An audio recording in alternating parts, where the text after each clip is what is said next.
Hey there. Welcome to Product Marketing School. I'm your host, Nitin Karthik.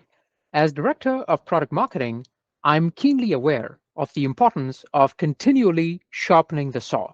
And that is why, on this show, I bring you lessons from some of the best minds out there.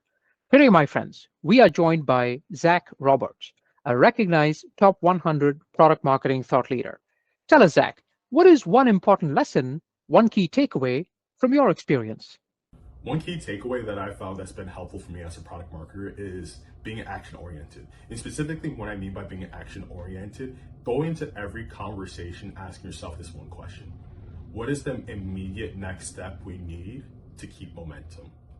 And why this seems like such an easy question and a question that I strongly believe in is that for many of us, like when we think of the big goal, I think that we at most times skip a few steps. And when we skip a few steps, we miss that context that helps a customer or prospects better understand what we do. One example of that work of how I think about it is that with a podcast that we're working on with along with Gab and Eric called We're Not Marketers, we know that not too many people listen to a podcast. Think of the podcast as a product. And the questions that we always ask ourselves is that how can we get someone who doesn't know about our podcast to listening to a full episode?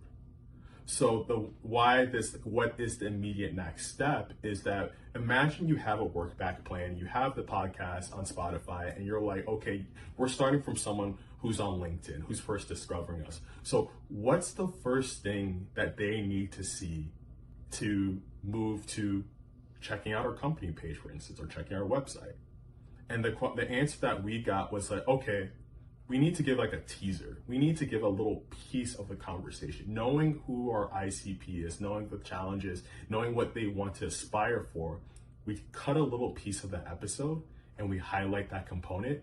And that is how we use that work to kind of generate the following that you've seen here in the past few months for We're Not Marketers here. Very well said, Zach. There you have it, folks. Armed with that knowledge, stay awesome out there.